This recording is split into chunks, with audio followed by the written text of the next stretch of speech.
Gobernador sa Lanao del Sur ang pinakaunang Muslim leader ug Mindanaoan nga pasidunggan sa Gusi Peace Prize International.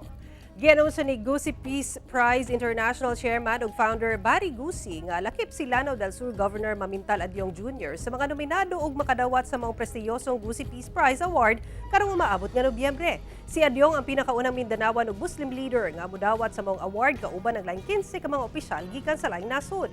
Kini gumikan sa humanitarian efforts nga programa niini alang sa mga biktima sa Marawi Siege nga ginahimo sa probinsya sa Lanao del Sur. Ang Gusi Peace Prize International tinguha nga pasidunggan ang usa ka individual o grupo nga dunay pagpakabana sa isgutanan sa kahapsay ug kalinaw.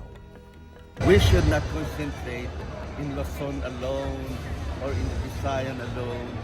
We should, of course, give a chance for peace for the Mindanaoan. It is not a recognition of one person, but a reflection of the efforts of many.